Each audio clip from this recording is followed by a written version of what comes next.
Are you annoyed when others make a big fuss about their feelings? Do emotions, vulnerability, and emotional intimacy make you feel uncomfortable? Are you annoyed by people who see themselves as a victim?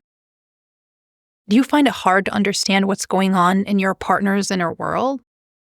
If yes, you may have an avoidant attachment style. Stay tuned to learn more about it. Hi everyone, welcome here. I'm Maika, I'm a psychologist. An attachment style is a pattern of beliefs, thoughts, behaviors, and experiences in relationships.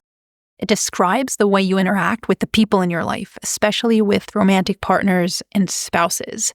It's not set in stone. It's learned as a child in the context of the relationships to your caregivers and can be changed later in life. In the research on attachment styles, 4 patterns of attachment were observed and called avoidant, anxious, disorganized, and secure attachment. These are 4 common patterns in people. The first 3 cause problems for people in their relationships, and the secure attachment style is helpful. Attachment styles are also not a binary either or. They're a spectrum and they can mix. You can have traces of different attachment styles. One can be most dominant, or several can mix.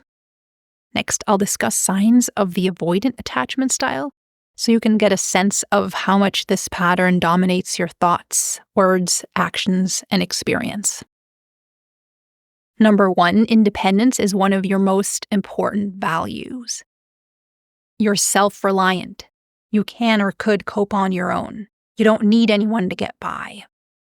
This is the main thing that makes you feel free and good about yourself.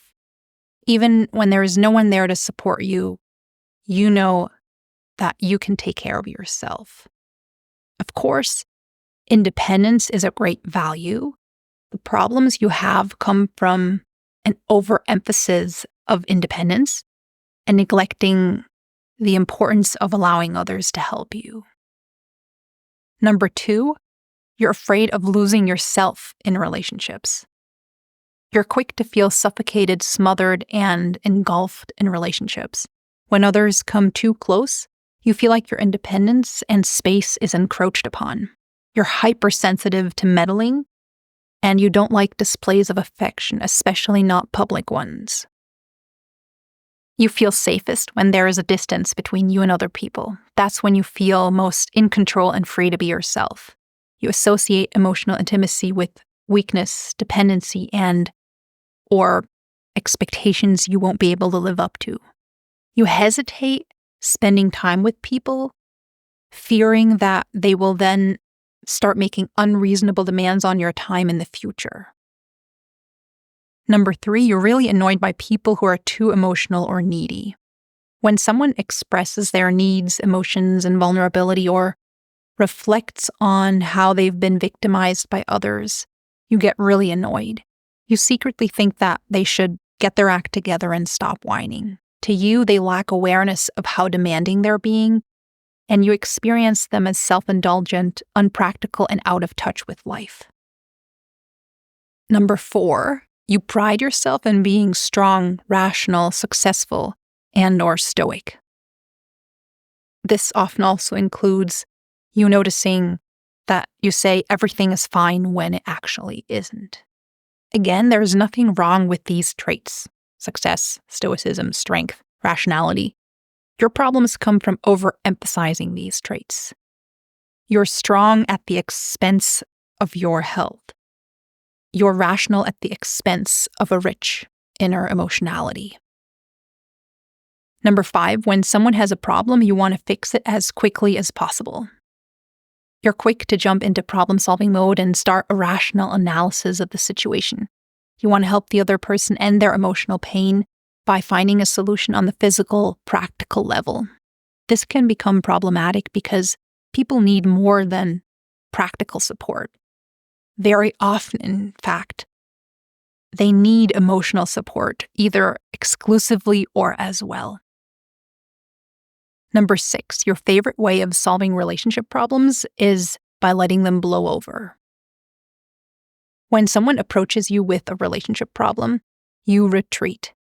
You distance yourself from the relationship to distance yourself from the emotional pain. Your strategy is to wait it out. You emphasize that not everything needs to be discussed. You don't like apologizing. Alternatively, you might say everything you expect the other person wants to hear just to appease them quickly without being convinced of these statements. Number 7, you're easily exhausted by other people and social interactions.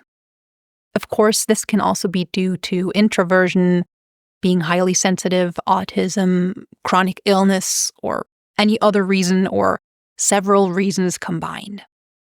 What's interesting is to look at the part of your being exhausted quickly socially that comes from avoidant attachment, because that's something you can change. And that's an area in which you can learn to be more resilient around other people and enjoy their company. This is the type of exhaustion that comes from having to deal with other people's emotions, which you find difficult and burdensome because you haven't learned to be comfortable with that yet, but you could learn to be if you were to practice. Number 8, you have unpredictable bad moods. The pattern of avoidant attachment often includes phases of being irritable, feeling frustrated, being in a bad mood, or feeling empty. And often you don't notice that only after you've done or said something that you regret. You don't notice others tiptoeing around your bad mood as well, and other ways it's affecting them and you. You don't understand your bad moods, you can't predict them, and you don't think that there is anything you can do about them. Number 9, you find it really hard to discuss your flaws. You're afraid that if you were to discuss a mistake with someone, that would make you a failure, or that they could use it against you at some point. You're afraid of being singled out as wrong, broken, and problematic. You feel safest and most in control when a problem is the other person's fault. Number 10, you sometimes have doubts whether you're good enough for the people in your life. I'm mentioning this sign last because it's often the most unconscious. When you get to the bottom of the structure of avoidant attachment, you find insecurity and shame about your emotional self. Feeling like your emotional self is wrong or deficient.